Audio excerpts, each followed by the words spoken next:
세계 최초의 인권 선언에 관하여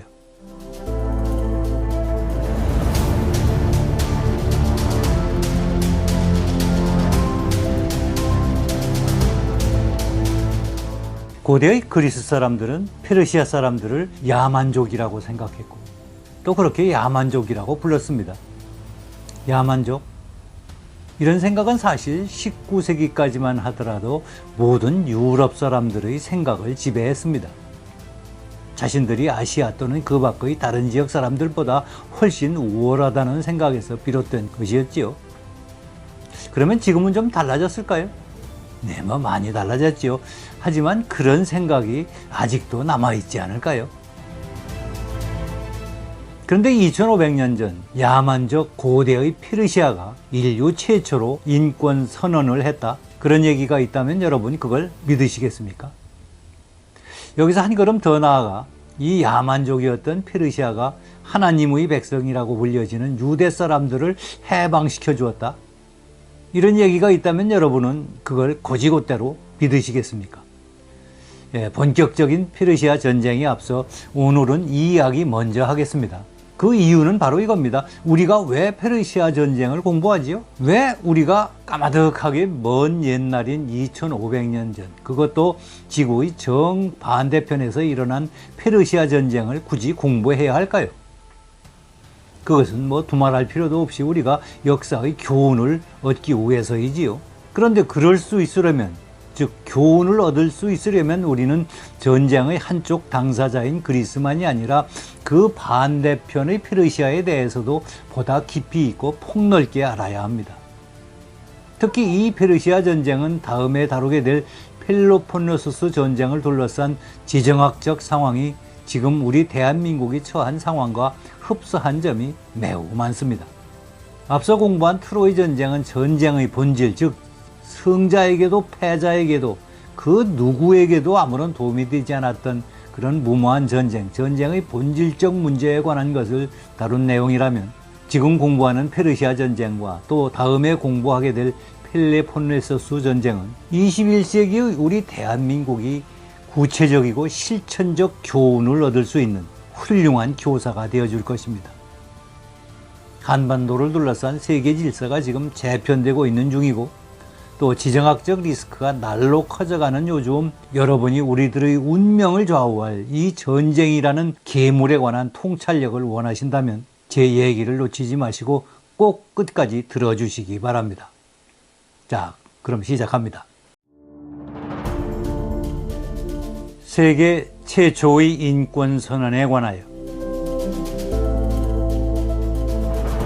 2013년 11월 28일, 그러니까 한 10여 년 전이네요. 영국의 대형 박물관이 보도자료를 하나 배포했습니다. 세계 최초의 인권선언, 미국 5대 도시 순회전시라는 제목이 붙어 있었습니다.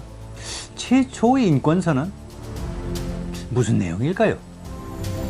아무튼 2014년 4월부터 12월에 걸쳐 9개월간 뉴욕, 워싱턴, 그리고 휴스턴, 샌프란시스코, 로스앤젤레스에서 연이어 열린 전시회는 가는 곳마다 수십만 인파를 불러 모으며 성황을 이루었습니다. 본래 10월 말까지 예정되어 있었던 전시회가 빗발치는 요청으로 12월까지 연장되었다고 하지요. 전시회만이 아니라 이에 때를 맞추어 관련 학술대회, 심포지엄, 토론회, 거리행진, 기금 마련, 자선 행사 등이 연일 인산인해를 이루며 성황리에 열렸습니다. 언론들도 이와 관련한 기사를 앞다투어 쏟아냈습니다. 도대체 무슨 일이 벌어지고 있었던 것일까요? 모르기는 몰라도 틀림없이 무엇인가 배경이 있겠지요. 그런데 그때 때마침 미국과 이란 간에는 핵 협상이 급물살을 타고 있었습니다. 미국과 이란 간의 화해 무드 조성을 위해서 미국 정부가 배후에서 모종의 바람을 불어넣었을지도 모를 일이었습니다. 그것보다도 또 이란의 핵무장을 어떻게 하든 막아야 하는 이스라엘 입장에서도 미국과 이란 간의 핵 협상에 도움이 되는 일이라면 무슨 일이라도 발을 벗고 나섰을 것이 틀림없습니다. 어쨌든 그로부터 2년 후인 2015년 7월 14일 이란과 미국 사이에 핵 협상이 극적으로 타결되었지요. 안타깝게도 그 후 트럼프 행정부 시절인 2018년에 이란 측에 의해서 이 협정이 파악이 되었고 또 바이든 행정부 들어서 미국도 파기를 선언하였습니다만 또 그리고 최근에는 미국이 직접 전략 폭격기를 동원해서 지하시설에 있는 이란의 우라늄 농축 시설을 벙커버스터로 파괴하는 일까지 벌어졌지요. 뭐 그렇긴 합니다만 여하튼 다시 또 본론으로 돌아가서 그렇다고 해서 이 전시회가 공전의 흥행몰이에 성공한 것이 오로지 이런 배우의 영향력 때문만은 아니었을 것입니다. 사람들의 관심을 끌 만한 전시회 나름의 이유가 있었겠지요. 그것이 무엇일까요? 도대체 무슨 전시회였을까요? 그런데 이들이 내세운 것은 바로 이 사진, 26cm가 채 되지 않는 겨우 럭비공만한 크기의 물건이었습니다. 별스럽지 않아 보이는 이 물건을 가지고 왜 그렇게 난리법석을 떨었을까요? 중요한 것은 그 크기가 아니라 이것이 2500년 전 고대 바빌로니아의 물건이라는 것이었습니다. 키루스의 원통에 관하여 사람들은 이것을 키루스의 원통이라고 불렀는데요. 키루스는 2500년 전 이란의 전신인 페르시아 제국을 건설한 왕이지요. 즉 키루스 대왕을 말하는 것인데요. 여러분, 페르시아, 바빌론, 원통, 그리고 인권선언, 서로가 전혀 어울릴 것 같지 않은 이런 것들이 어떻게 연결되는지 쉽사리 감이 잘 안 오시지요. 예, 그렇다면 다음 이야기를 주목해 주시기 바랍니다. 1879년, 그러니까 한 150년쯤 전인가요? 영국 대영박물관의 발굴팀이 고대 바빌론 유적에서 특이한 물체를 하나 발견했습니다. 크기도 럭비공만 하고 모양도 럭비공의 양쪽 끝을 잘라낸 것과 비슷하게 끝부분이 잘록한 타원형 모습의 원통이었습니다. 영어로는 실린더라고 그렇게 부릅니다만.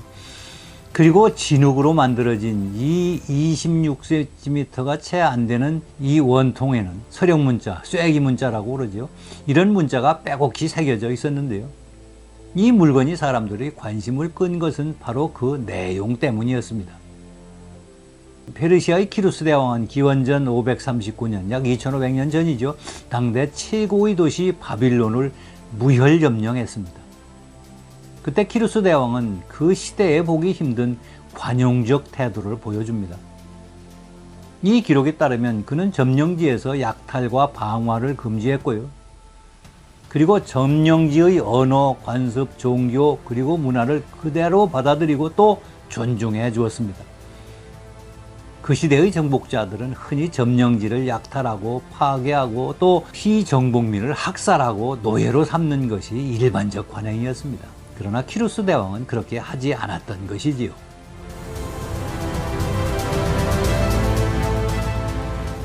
오히려 그는 바빌론 사람들이 섬기는 신 마루독을 받아들여 마루독 신을 모시는 신전을 재건하고 스스로 제물을 바쳤습니다.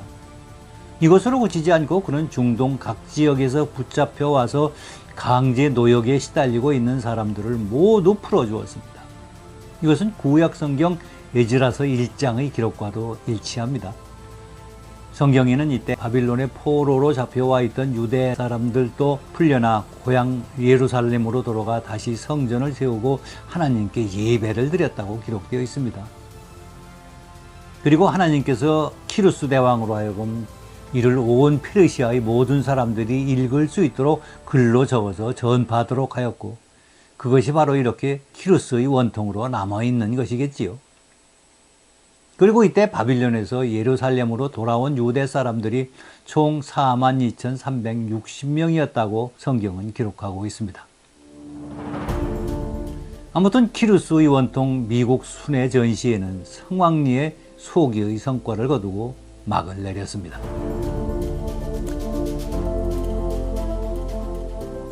키루스의 원통 미국 5대 도시 순회 전시회의 여파는 쉽게 가라앉지 않았습니다. 그 일례로 키루스의 원통을 현대적으로 재현해서 관용과 다양성의 상징으로 자유의 조각을 건립하는 계기가 되었습니다. 이 조각은 사람들의 공개 모금과 공개 응모를 통해서 제작되었는데 전 세계에서 300여 개의 응모작이 출품되었을 정도로 세계적인 관심을 끌었고 엄정한 심사를 거쳐 인권, 종교의 자유, 문화적 다원주의 그리고 포용을 주제로 내세운 자유와 함께하는 꿈이라는 제목의 자유의 조각이 선정되었고 모금 활동에 앞장선 이란 미국 친선협회에게 감사패가 수여되는 가운데 열린 제막식 행사에는 무려 7만 5천 명의 관집이 운집하였다고 합니다. 그 인기가 가히 짐작할 만하지요.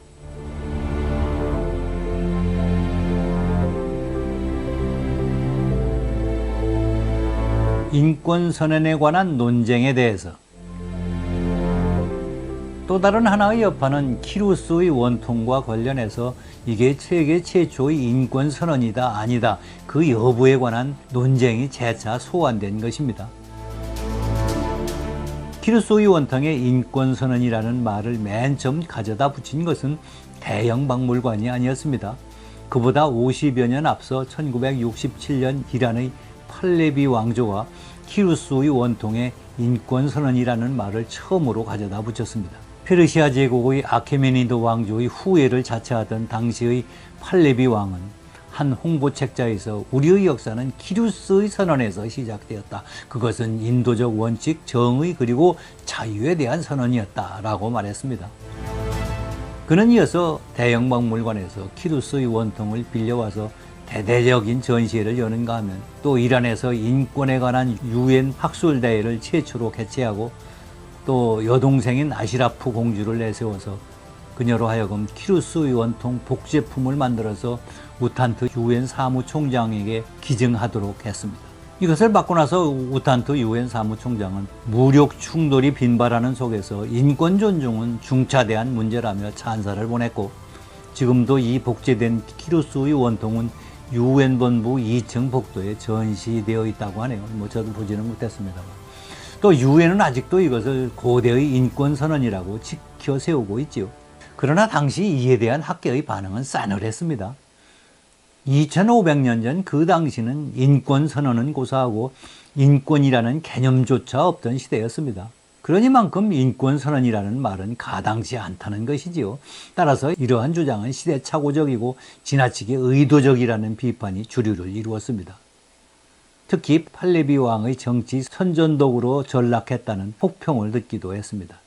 그나마 우호적인 평가라고 한다면 이슬람 근본주의 발호를 막기 위한 팔레비 왕의 대응책이었다는 논평이 있는 정도였습니다. 그리고 키루스의 원통 자체를 대수롭지 않게 평가하는 학자들도 많았습니다.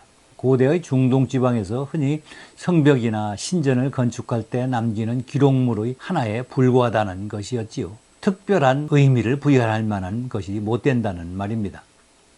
실제로 키루스의 원통과 똑같은 모습의 원통이 4개나 더 발견되었는데 키루스의 원통보다 10여 년 앞서 바빌론의 나보니도스 왕 때 만들어진 것이었습니다. 흔히 있는 것이었다는 말이죠.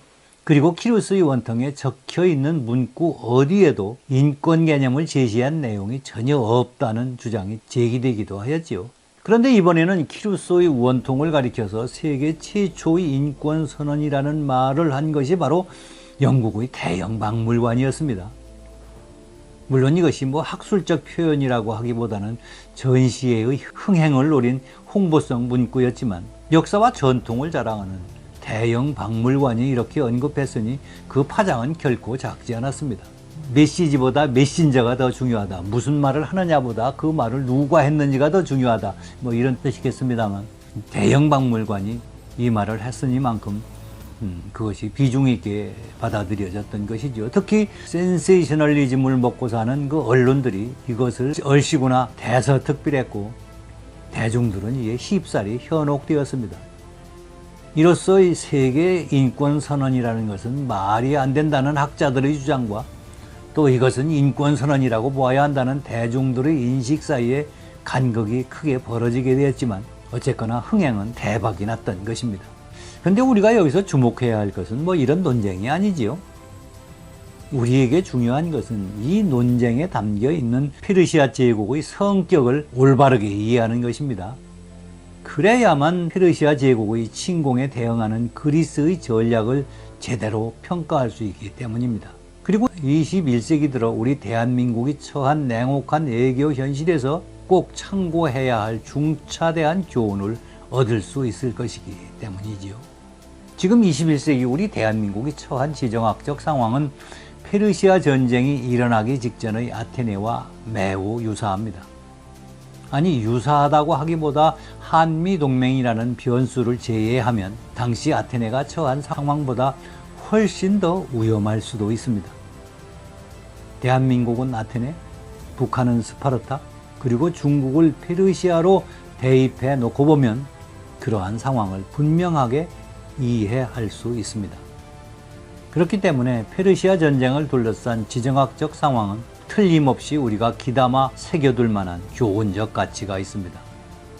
특히 페르시아 전쟁과 펠레폰네소스 전쟁에 걸쳐 페르시아가 취하는 태도를 천천히 살펴보면 북한과 중국의 위협에 직면한 우리 대한민국의 입장에서 틀림없이 좋은 참고가 될 것입니다. 어쩌면 여러분의 눈이 번쩍 뜨이는 통찰력을 줄지도 모릅니다. 이에 관한 자세한 이야기는 관련된 이야기를 할 때 그때그때 말씀드리겠습니다만, 그럴 수 있으려면, 즉 여러분이 통찰력을 얻을 수 있으려면 우선은 키루스 대왕과 그 당시의 주변 정세를 폭넓게 그리고 깊이 있게 살펴보아야 합니다. 구약 성경과 키루스 대왕에 관하여 유대인이 아닌 사람으로 성경에 훌륭한 사람으로 이름을 올린 유일한 사람이 바로 고대 페르시아의 키루스 대왕이라고 합니다. 키루스 대왕은 인류 최초로 인권 선언을 한 사람이라고 칭송을 받기도 하는데 정말로 그랬을까요? 그리고 바빌로니아는 그 느부갓네살 왕 때 30년간 이스라엘을 공격해서 예루살렘을 점령했는데 그때 수많은 사람을 포로로 잡아가서 노예로 삼았습니다. 이 사건을 역사에서는 바빌론 유폐, 바빌론 캡티비티라고 하는데, 이렇게 50년간이나 바빌로니아에 잡혀있던 유대인들을 해방시킨 것이 바로 페르시아의 키루스 대왕이라는 것인데요. 단지 해방만 시킨 것이 아니라 예루살렘으로 돌아가서 성전을 건축할 돈까지 대주었고 또 약탈당했던 예배용 제기까지 되찾아 주었다는 것인데 참 희한한 일이죠. 이런 고대의 세계는 물론 오늘날에도 찾아보기 힘든 일이지요. 우리 한글 성경에는 고레스 왕이라고 불리는 페르시아의 키루스 대왕은 왜 그런 일을 했을까요? 성경에 나오는 것처럼 이스라엘 백성들의 간절한 기도를 하나님이 들어주신 것일까요? 그게 아니라면 키루스 대왕에게 무슨 특별한 의도가 있었을까요? 그는 도대체 어떤 인물이었을까요? 혹시 천사 가브리엘 같은 인물이었을까요? 혹시 그도 하나님을 믿는 사람은 아니었을까요? 여러분 궁금하지 않으신가요? 예, 오늘은 여기서 마무리하고 다음 시간 키루스 대왕의 진면목, 진짜 모습을 보여드리겠습니다. 감사합니다. 다음 시간 뵙겠습니다.